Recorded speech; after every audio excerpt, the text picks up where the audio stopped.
Kumusta mga idol? Please subscribe, like, comment, and share. Road to 3K subscribers tayo mga idol. Maraming salamat po sa inyong suporta.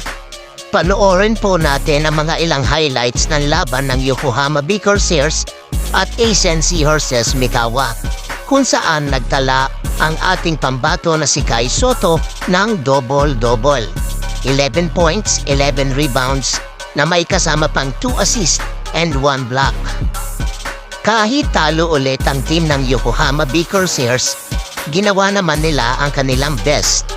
Wala na ang pag-asa makapasok sa playoffs ang Yokohama B Corsairs dahil sa sunod-sunod nilang pagkatalo.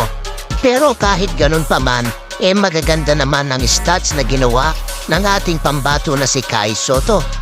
Although may mga laro siya na maalat talaga, dito sa huli nilang laro ay na-foul trouble ulit ang ating pambato na si Kai Sotto. Kaya medyo nalilimitahan ulit ang kanyang playing time.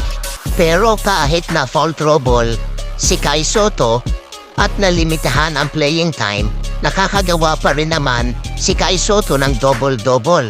Pero kung gagawin ulit ni Yuki Kawamura yung dating play nila ni Kai Sotto, tsak na may tendency sila na lagi manalo.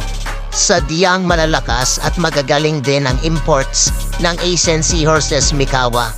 Kumbaga mas doble or triple ang karanasan nila kesa sa ating pambato na si Kai Sotto. Thank you for watching mga idol. Kung nagustuhan mo ang video na ito, please leave comment. At sa mga hindi pa po nakasubscribe, please subscribe my YouTube channel. Thank you and God bless.